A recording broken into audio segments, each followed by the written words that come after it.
Hey guys, this is the first ever Elevated DIY podcast with Brian Barney. So I'm just getting started here. I decided to do a podcast just because of all the positive encouragement and positive compliments I got from guys. I've been on a couple podcasts now and just sharing my information on public land. I've been learning for the last 20 years how to hunt public land and be successful. So I've shared that through my writing and through other avenues, and I just thought podcast was a great platform to share information with guys. So I'm going to be doing these podcasts. I'm going to get a lot of my buddies and a lot of guys that are just successful on public land, and then sometimes I'll be on there solo. Like today, I just thought I'd get a start. It's kind of tough to ask somebody to be on your podcast when you've never done one. So I thought I'd give it a shot now. I'm not the most technical savvy, so I'm kind of got to figure that out as I go. So it'll just be a miracle if I can get this thing posted onto the internet and posted onto iTunes and Stitcher and a couple things for you guys to listen to. But I do have really good public land tactics, and I've been learning the last 20 years. Just things that have helped me along the way, and things that I can share that'll help shorten the learning curve for you guys, and then also how to take it to that next level. How to find those huge mind-blowing trophies and those next level animals we all dream about, and find them on public lands. I mean, they're out there for us. So anyway, so I just getting the start. I probably see if I can make this work just talking by myself or not. It's so tough. You get in this room by yourself and just press record and off you go talking. So I guess I want to start today. I'm just getting ready. I'm like 2-3 days out from heading into the high country of Wyoming there. And so I drew this tag. I've hunted in Wyoming before. I've been successful there. I've killed some really nice bucks. I've got one that's always this narrow, tall, deep fork buck. He went 187. He's got a good extra on his side. I killed him way back in 2008. And then I killed another buck in there in 2012 that went 192. He had a sticker or two off either side, and then a really nice typical frame on him. So I've been successful there before, but the unit I hunted, it just kept getting tougher and tougher to draw. The point creep on it has got bad to where, now it's taken 6-7 points to draw it. And so I'm sitting there with a couple points going, God, I sure want to hunt, the wilderness this year. Not hunt the wilderness, excuse me. They don't even allow us to hunt the wilderness, which is just so silly in Wyoming. You either got to be with a Wyoming resident or with a guide, which really limits where we can hunt and what we can do. But that's their rules, and that's what they have set in place. And so, I can only hunt national forests, but there's some great backcountry national forests that sits in Wyoming and sits in all these western states. But Wyoming was kind of my state this year, as I didn't draw Nevada, and I hunted Colorado last year, and so I've got to save up a couple points there. So Wyoming's my state this year, and so I chose this new unit that I had never been to, and the old unit, like I said, I killed a couple nice bucks in there. I have scouted some enormous bucks in there, some of the biggest ones I've ever seen. There was a buck in there. I hunted this buck in 2008, and he was young. I could tell he was about 4 years old or so, and I got some good pictures of him. And he has an inline and some stickers, and then just a really good typical frame. And I actually made a stock on him in 2008. He was hanging with the buck I ended up killing. I made a stock that didn't pan out, and then he kind of disappeared from country. Well, anyways, he was a great buck, probably scoring close to 200 inches. And then when I went back in 2012, I found this same exact buck, and he was gigantic. I mean, he was one of those bucks that scored 220, 230, with this huge frame on him and a bunch of extras, and just a gigantic buck. And in that same area, I saw a buck in there that is the widest buck I've ever seen. It's the only buck that I've ever seen that I said that buck might be 40 inches wide. I mean, maybe he was 38, maybe he was 40 or 42, but this buck was pushing 40 inches wide. Just a gigantic mule deer. And so along with those bucks, I've seen some along the way, and any buck that starts approaching that 200 inches for me is a giant. And so, I'd seen all these good bucks in this area, but like I said, I can't get the tag there anymore. It's going to take me half a lifetime, and especially take 6 or 7 points now, it may take 10 or 12 points by the time I have 6 or 7. And so, I want to continue to hunt Wyoming. And so I looked up this new spot, and I've had this new spot I've wanted to hunt in there, and I've looked at it on Google Earth, and I had this one ridge in mind that just looked awesome to me. I thought it was the spot. It just had a bunch of these basins that roll down off this side that there's so many different options where it looked like you could roll the ridge and just look down in each one of these drainages and there was going to be mule deer. And so I drew the tag this year and got over there. And of course, the first place I'm going scouting is this place I've looked on Google Earth. And so I got my maps there, and I kind of get myself a game plan and get down there. And these scouting trips, they're so important to learning new country. You just learn, the lay of the land. You learn, and there's always more challenges. It's always tougher than you think when you get there. So to be able to show up before season and just even learn the trailheads and the trail systems and how to get to the top and how to navigate and to get to those actual spots you saw on Google Earth. And that's the other thing, is Google Earth is great, but it sure makes country look small. You get there and it's twice or 3 or 4 times as big as you could ever imagine. And so you get there and you just think on Google Earth you're going to hop around and go here and go there and you're going to see all this country, and you get up there and you wear yourself out just seeing a quarter of it, And so it's always just good to get in country and put your eyes on country and then just see what bucks actually live there. And so this ridge that I have had my eyes on for years, I figure I'm going to go up there and I'm just going to see these giant bucks and start finding these 200-inch deer that I want to kill. And it's just not that way. I got up there, and gosh, I started the first trip I went up there. I started on this ridge, and I started on the far southern end of it, and hiked in, and there was one truck in the parking lot, but nobody up and through there. And I started seeing bucks right away when I made it to the top, but I just couldn't find that next level buck I was looking for. There was a lot of bucks, just decent 4 points that were going, 150 to 170, and then a bunch of younger bucks too. And so, I probably saw 25 bucks that trip. But I just couldn't find those gigantic older deer that I was looking for. And so, I don't know, there's an outfitter that runs in and through there and a horse trail on top. So,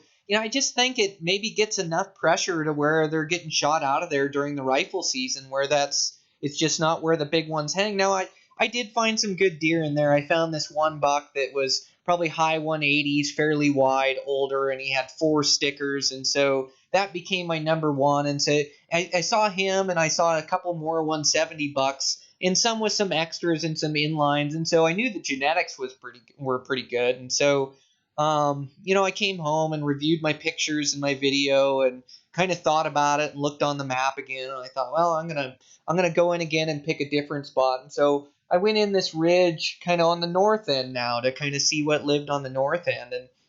And I did better in there, but I just still not seeing that older age class in the numbers that I want. I mean, I'm seeing the numbers of the younger bucks. I just can't seem to find the older ones. And so I did see a buck that was probably high 180s, maybe low 190s, with a good sticker and deep forked, and was a really good buck. And so he kind of became my number one. And I had a good scouting trip and put on a bunch of miles. And that's the other thing about these scouting trips, is not only the knowledge that you gain, but for me, it's like a test in getting comfortable with being in the wilderness. You get up there and you're testing out your tent, and you're testing out your sleeping bag and your pad, and you're testing out your food, and you're covering all these miles in your boots and on your legs and elevation, and so it's almost like a test, or it starts to get me ready for what I'm going to encounter on season. And so even though I run and I train a bunch, there's nothing that's like the real thing. I mean, when you're up there for a 10-day hunt or an 8-day hunt, it's like doing a marathon every day. It's you just keep continuing to push, and you're gonna get tired, and you're gonna get worn out, and you have to you have to get through those points mentally and physically. And so these scouting trips are kind of a way to test that, and a way to make sure you're ready, and get yourself ready for these tough, grueling backcountry hunts. And so after the second trip, I had seen some nice deer. That one that was approaching 190 was my first choice, but as I came home and I thought about it, and I thought, man, that's just, it's not that next level gigantic buck that I'm looking for, that I know lives in this unit. I know it lives in this area. I mean, I'm not that far from where I've hunted before, and I've seen giant bucks before. I just gotta get back to the drawing board here and get a new plan and figure out where these big ones are living. And so get on Google Earth and order some more maps, and I start looking around, and when I'm scouting, I take my whole unit that I've drawn, and I look at every single mountain range and every single option I have. And so now I start whittling down, where do I think big bucks are going to live besides this spot. And so I looked at this spot that's just, it's more gnarly than this spot I'm hunting. It sits up a little bit higher in elevation. There's more cliffs. It's tougher to get to, and perfect. That's probably where those big guys are living, or that's where I would think anyways. And so I planned another trip, and to tell you the truth, I put off scouting for elk. I do have an important elk trip coming up this year, but scouting elk is a different story. Where you find them early season isn't where you're going to find them during the rut.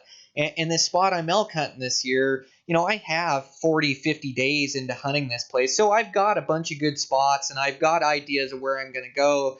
So I just figured, I'm going to put more time in this unit I haven't hunted scouting for mule deer, where the deer will actually be, where they are now when I'm scouting. They'll be there during season, or at least they're close by. And so I planned this trip to this gnarlier, more rugged country. And so I get over there, and it's another weekend trip. I still have a day job like most of you guys out there, and so I've got to get my work done, and then so I'm just planning a weekend, and lucky enough I'm able to get there early, get enough work done on Friday where I can take off early Friday afternoon, and get over there and just do this weekend bonsai trip of going for it. And a lot of times Friday night I'm hiking with a headlamp trying to make it on top, but this time I was lucky enough to get over there early afternoon and still have some daylight to get up there. And so I climbed up over the top and got up there and did this trip, and instantly started seeing good bucks. I mean, the good bucks that are 170s, 180s,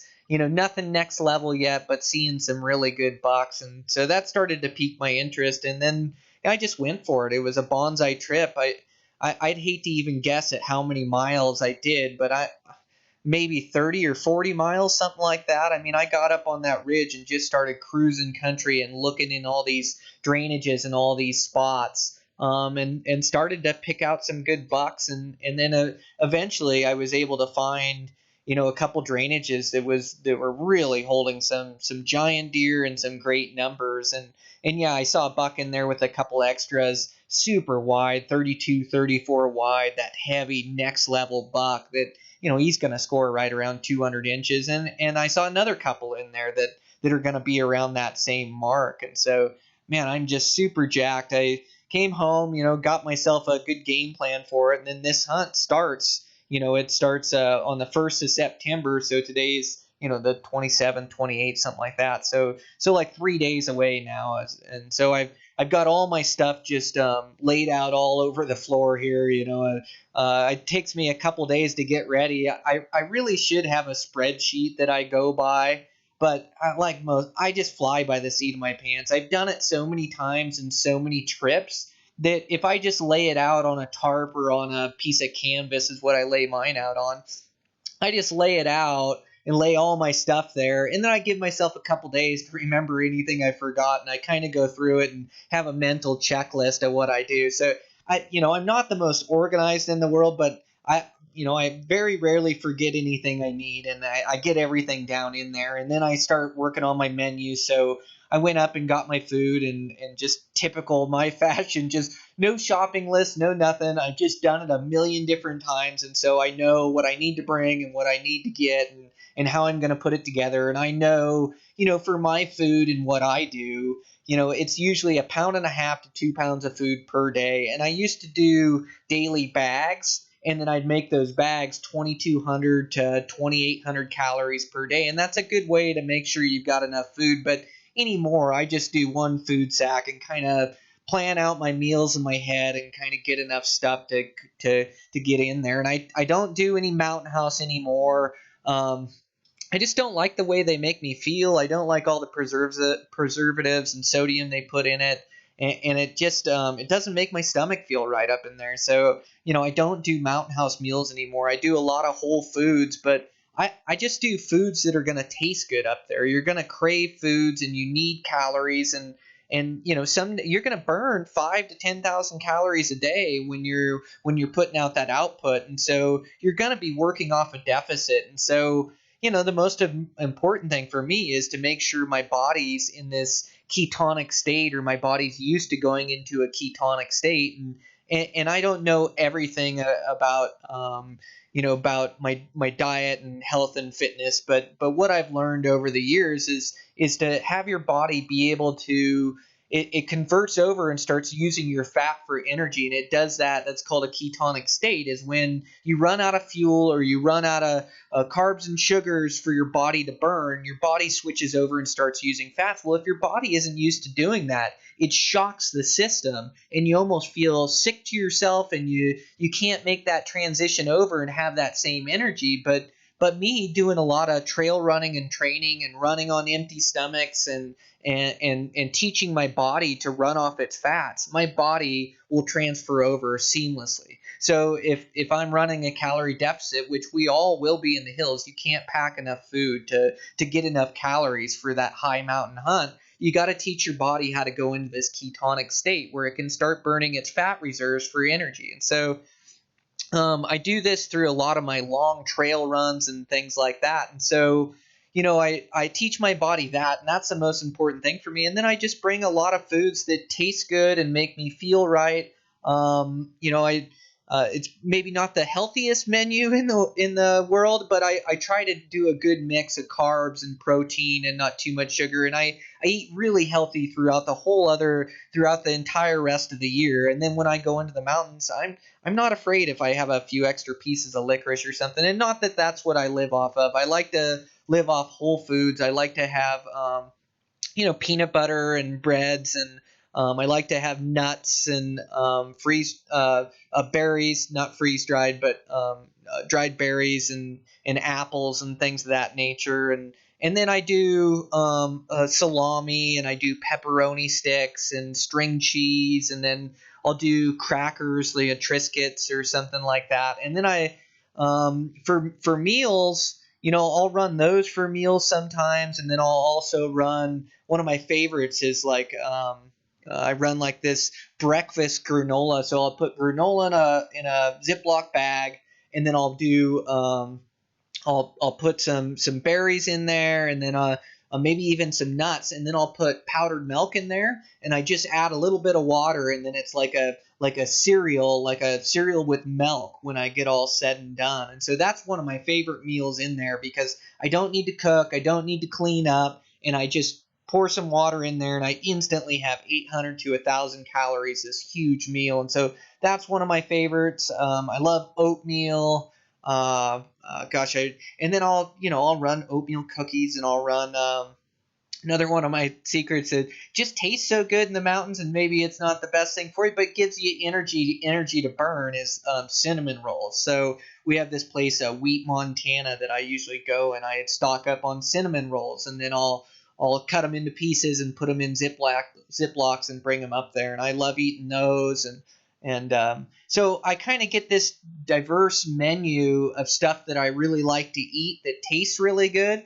And then I just package it up to where I've got, 22 to 2,800 calories a day, and I'm usually good to go. So I've got my food all laid out for this trip and all my gear ready to go. And so, man, I'm so ready to cut these legs loose and get in the mountains and go chase some of these big bucks. I've got this opportunity this year where I get to film this hunt. So I've done some solo filming before, which has been a learning curve, and I like doing it, but it's so tough to get the harvest shot on film, especially when you're chasing these big bucks and by yourself. So this year, I've been riding for Eastmans for quite a few years, and so this year they've given me the opportunity to be able to film for Eastman's Hunting TV. So, I mean, what an awesome opportunity. This is like a dream for me. I've been working towards this for years to try to get this opportunity. And so finally I met with Guy and I met with Ike, and we got me all set up, and I've got this really good cameraman that's going to drive up from Colorado. His name's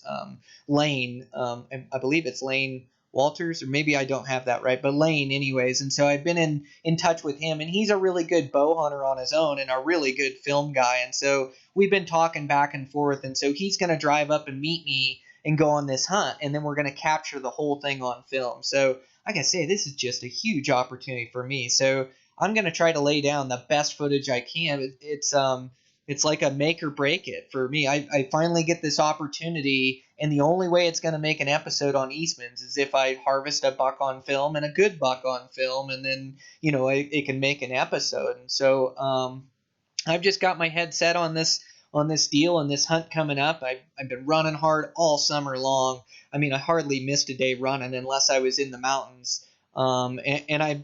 Today I'm finally going to take it easy here, and I'll just do a couple miles today, and I'll kind of wane back so I can hit peak on this hunt that I'm going to. But so I'm going to meet Lane. Hopefully we'll be able to meet Wednesday, the day before it opens, and we'll head into country there. So man, I am just jacked. For me, failure isn't an option for this hunt. I've just got my mind set, and I've been successful on a lot of big bucks before, and I know what it takes. And so just been doing my visualizations and thinking about this hunt, how it's going to play out. And I play the shot sequence in my head and how I'm going to execute, and just over and over and over, look at my maps. I get a game plan, where I'm going to hunt, how I'm going to glass country. And I'm always looking for the best way to keep an eye on the country where the bucks are, where I can watch those things bed down and then make a play for them. So, God, to say I'm jacked is an understatement. I just can't wait here. So, a couple days I'm going to cut myself loose in the Wyoming backcountry and give her hell. And it's not my first hunt of the year. I've already been hunting antelope a little bit, which has been really nice.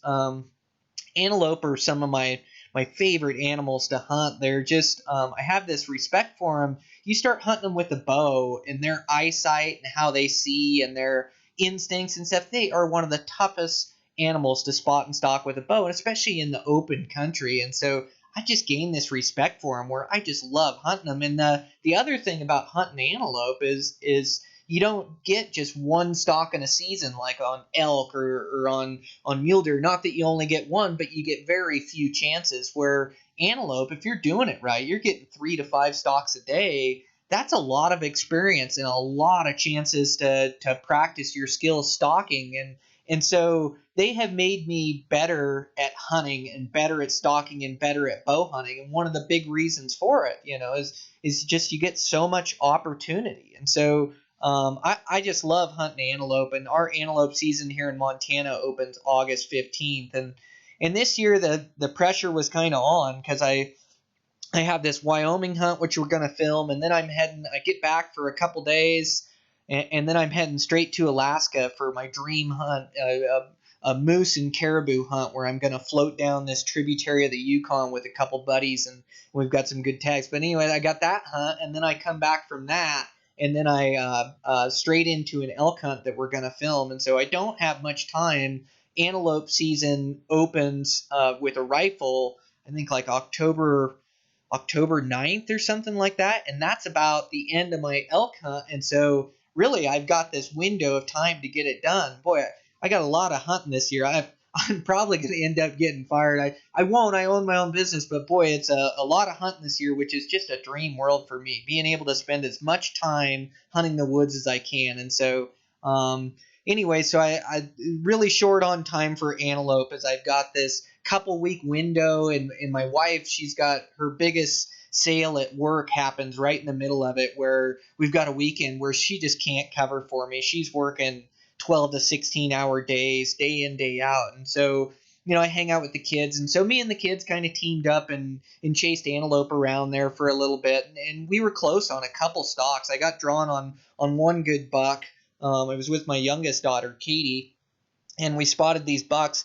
And actually she spotted them, which is wild. But she spotted these bucks, and she said, "Dad, there's some antelope there." And I looked, and it was this group of bucks, and they were working this ridge. And so I said, "Can you jog?" And she said, "Yeah, I can jog." And so we got on the backside of the ridge, and we jogged, and we kind of cut them off. And then we got set up and crouched down, and they were coming right over the hill, right on top of us. I mean, the biggest buck was 30 yards away. He was just facing me. And so it's kind of crouched in the grass, and he must have picked up my head, you can't make any mistakes on antelope. And even sometimes you do it perfect and they still catch you. And he kind of trotted off down in the bottom, and I got a range on him and got drawn back. But he spooked right as I was settling my pin. So I was close on that buck with my girls, and then or with my youngest daughter, and we had some other chances where we got some good stalks. But and then I had a buddy come up, just a guy I met. His name's Kobe, and he lives down in Utah there. And he looked me up throughout the summer there, looked me up on social media. And I've only been on social media a few months. It's just brand new to me. I wanted to focus on keeping original content for the magazine, which was the wrong way to think. I just thought that I want these original pictures, and I want all my writing to be original, and I just want to save all this for the magazine, for this original content. And finally, Eastmans, they asked me, "Why in the heck aren't you on social media?" And I had to tell them, I'm open to it and can do it, that I had saved this original content. And I just went about it. I just thought about it wrong. But I am on it now. I have Instagram and Facebook, and it's been great.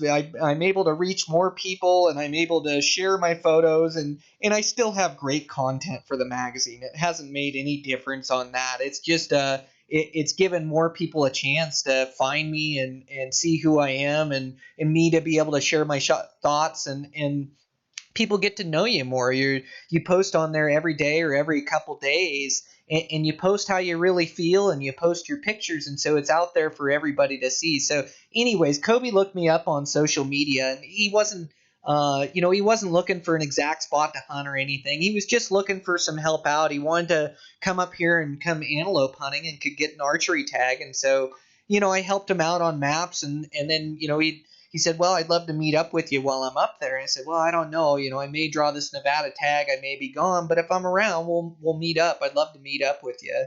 And he's a like-minded bow hunter and a good guy. And so anyways, turns out I didn't draw that Nevada tag, and I was antelope hunting. And so he came up here, and we got him a good game plan for hunting them. And he hunted the first morning, slept in his truck, and hunted the first morning. He got 5 stalks the first morning, drawn twice, and then missed a big buck. And so he had just an epic morning of hunting. And then so I touched bases with him middle of the day, and I was getting off work about 4 or 5, and I said, "Well, let's meet up and go for a hunt, Kobe." And so he came over here.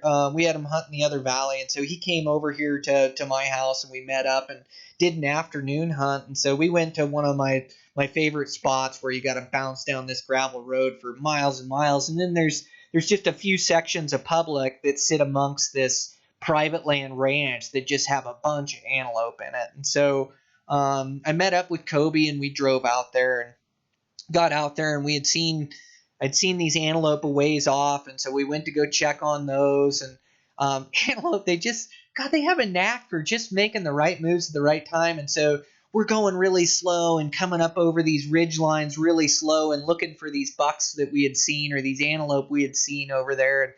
And we look over all these edges and don't see them, and we think they're gone, and we're just standing up on top. And sure enough, here they come up over the top and just see us standing there like a couple morons. And so they spook off and go off their separate ways. And so it's getting later, and we haven't even got a stalk yet or anything. And we see these couple bucks that are headed at us, and they go in this ditch line. And so we kind of make our way over to that ditch line and look down, and there's this single buck in the bottom. They had split up. I don't know where the second one went, but there was a single buck in the bottom, and he was a pretty nice one, right at about Pope and Young or whatever. And so me and Kobe start playing the game and looking over the ridge, and a lot of times when you stalk, you leave a guy behind to kind of watch and give hand signals, and that's it. It helps and it's good. One person moving in is less sound, and you can move in close, but really the fun is in stalking. And so I like to buddy stalk where two people will stalk, and then one guy, you don't want to fight over who's going to shoot or who's going to get the shot. And so I just told him, Kobe, you're going to shoot this buck if we get a chance. I'll range find for you. Let's move in on this buck and see if we can't get him. And so we moved on and down and got in the same bottom as this buck and just started creeping up on him. And gosh, we got so close to this buck. We snuck right up on him, and he was bedded and kind of looking away from us. And so we got in there, got Kobe set up, and we're waiting, and pretty soon it's starting to get dark. And it's not dark yet. I mean, we've got 20, 30 minutes or whatever, but it's starting to be like, well, this is either got to happen or it's not gonna happen. And so I'm not one to play the rock throw game, but in this instance, in this chance right here, we don't. This is our option. We either throw a rock and try to get this buck up, or it's going to get dark on us and we're not going to get a chance. And so I huck a rock, and the buck looks over at the rock, and I huck another rock and another and another, and this buck he hasn't been chased all season. Who knows if he's even seen a human, and so he just won't get up to look at these rocks that I'm throwing. Finally, on the fifth or sixth rock I threw, he finally stands up and Kobe draws, and so he draws back, and we had originally thought that buck was about 35 yards trying to range find through the grass, and he stood up, and I went, I clicked him with my rangefinder real quick, and I said, Kobe, no, he's 56 or whatever he was at. And so we had the wrong range, and he had his pin dialed wrong, and he was going to try to hold over. And I said, Kobe, just let down. And this buck just stood there, and kind of looked at our way, and he let down slow, rolled his sight, drew back, and then put one on this buck, and buck went over and died. And it was just a perfect story. And so the first night me and Kobe have even met, the first day we've hunted together, he put the smack down on this buck, and it was the first antelope buck with his bow. So it was just super killer. He was jacked. I was jacked. It was dark when we got to the antelope. I got this killer harvest photo with so I set my shutter. I set my shutter on my camera so it would stay open longer, so it would gather more light, and it just captured this epic storm in the background of this deal, and it kind of lit it up. Even though it was pitch black, it picked up enough light, and then its horns were skylined in this dark cloud, and just an awesome harvest photo, one of the coolest ones I've taken. And so we got Kobe's buck all taken care of, and then he stayed over at the house that night, and then sent him home the next day. So we got Kobe's buck, and then I'm short on time, and it's waning down, and I'm going out every evening I can now. My wife's done with her sale, and then finally, I catch a really nice buck, and he's just with a lone doe. He's starting to rut, and he's down in this bottom, and this bottom is the place where I killed my first antelope buck with a bow. And I killed him about 10 years ago. 2006 is when I killed him. And it took me 3 years of trying spot and stalking these antelopes to kill my first one. Finally, in 2006 on this property, I killed one. And since then, I've got lucky some years, but I just kind of have a knack for it and spend my time out. And now I've gone 9 years in a row. This is my 10th year. So 10 years in a row harvesting antelope buck with my bow, spot and stalk on the prairie. So I catch this buck, and he's with this doe, and I had actually caught some antelope out there a few days prior and almost had this buck. It was one of those deals where this one buck with these does is skirting along the bottom, and I have them at like 120 down below me, and they kind of pass this ditch, and there's another buck trailing them. And so I slip down in this low depression, and I get in between the buck and his does and then this other buck, and it should just be perfect where he crosses in front of me in 40 yards. And here he comes, and he's starting to come, and I'm getting an arrow knocked, and I'm getting ranges, and I'm getting ready, and then all of a sudden he just walks out into the prairie, no idea I'm there, just being an antelope. So I had chances a few days prior, so I knew some antelope were there, and so I showed up, and I I caught this buck and this doe, and they were bedded out in this big flat, but it's kind of like some rolling open grassland fields, and so I've got a decent wind and they're bedded in a good spot, and so I think, well, I can creep right in on those things. And so I start creeping in and getting closer, and then sure enough, as I start getting closer, they get up and start feeding. And I just know better nowadays. When you're stalking antelope, mule deer, whatever you're stalking, you're just better off if you don't stalk reckless. You don't take any unnecessary chances. If they're going to see you, or if there's a chance they're going to see you don't do it, because you're just going to ruin the opportunity. You're going to spook those antelope out of there, those deer out of there, whatever it is, and then you're not going to have a chance at them. You got to relocate them. And so I stalk aggressively, but I never stalk recklessly. If I think they're going to catch me, I hold up there. And so that was the case on this deal. These antelope got up and they started feeding, and they could kind of see me. It's almost where you can keep crawling, but it's just I know better. And so I just sat there laying in the grass, and I laid there for, gosh, I had to lay there for an hour in the grass where I hardly moved. I just watched them feed, and they didn't see me, and they were probably all close to 200 yards out, but I just knew there was no move to make. I had to let them rebed down or get to a better position or whatever it was. And finally they got over this kind of high side, and they're headed up this they're going to head up this big hill. And so they finally can't see me. And instead of me going for them, I just backed all the way out, and I made this huge loop around them to get in front of them. And it had to be a couple mile loop around them. And so I made this huge couple mile loop, and I just get to this snow ditch, just as I call it a snow ditch.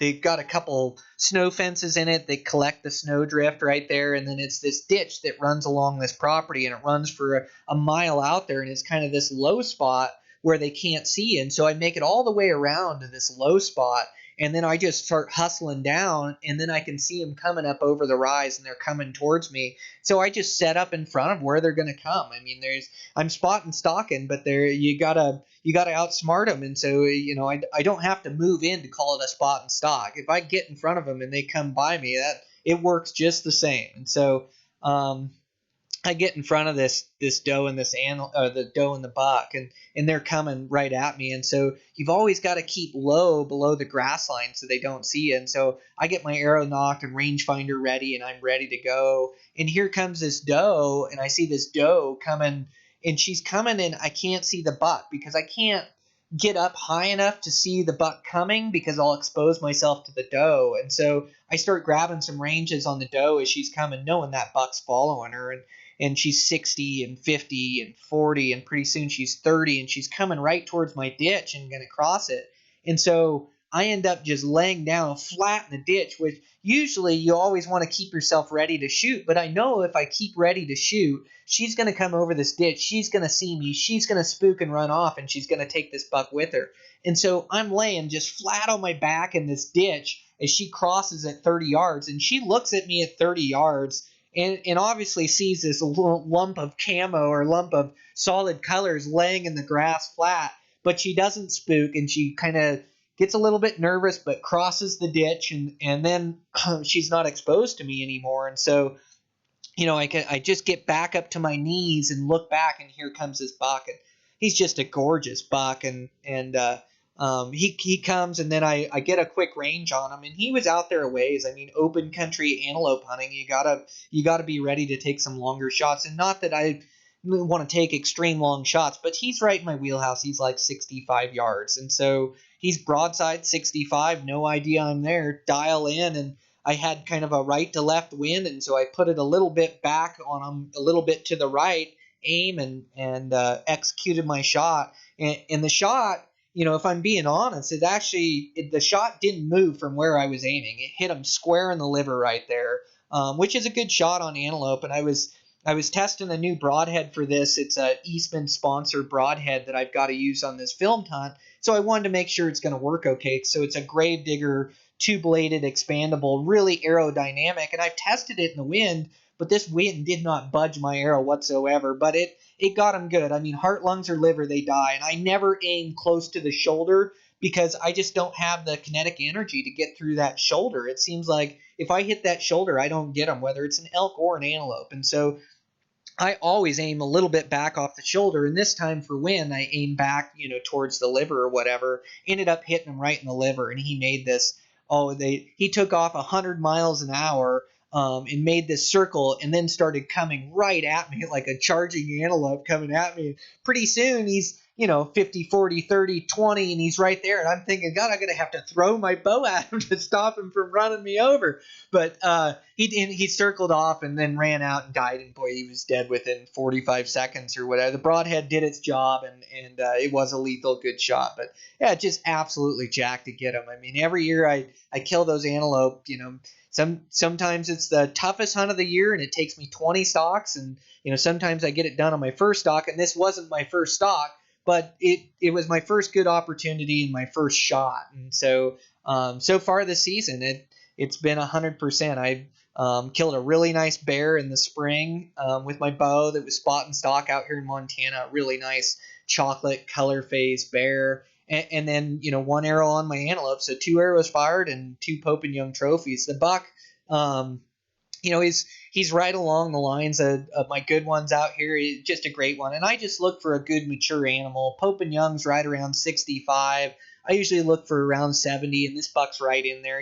I rough scored him at 72. He kind of prongs a little bit low on his horn, but he's still 13 inches or 13 and a half. And then he's really wide, and he's got this cool look to him. So I was just jacked. And for me, my family, almost we eat wild game exclusively, and so antelope is one of our favorite. And so our freezer was about empty from last season. We've gone through absolutely everything. So I was happy to stick some meat in the freezer, get this antelope done, and also gives me some confidence going into this muley hunt too.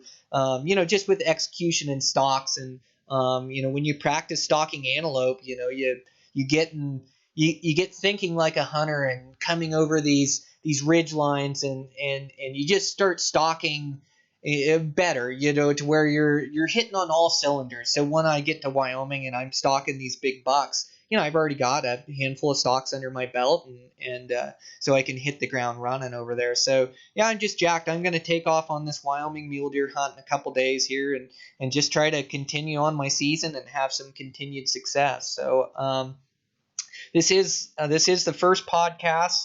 I think I'm going to call it Elevated DIY. I just think it's a good name. It's short, it's simple, and that's what I want to share with you guys, is just share, how to be better on public land self-guided hunting. And just see if I can give tips and tactics that shorten this learning curve, to make everybody better and to help out along the way. And this podcast is such a great platform for people to get to know you. As you sit here and talk for multiple times, for 40 minutes at a whack. I mean, you guys get to know who I really am and what I really do and how I train for these hunts and prepare, and get to hear the real story, the highs and lows of how it goes down.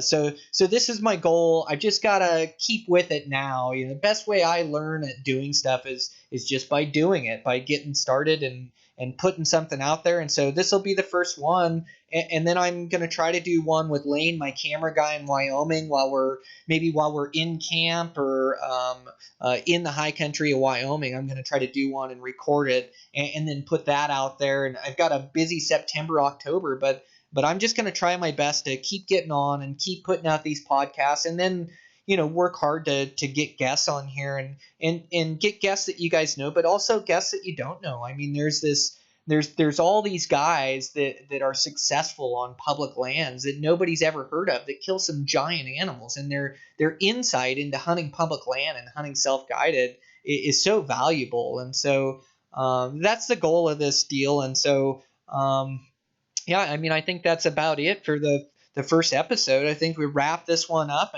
and call this episode 1, and then I'll get back on with Lane in Wyoming and see if I can do another one. So thanks a bunch, guys, for tuning in. Thanks for listening to this podcast, and hit me up on social media, on Instagram or whatever, and let me know what you think. And constructive criticism is great.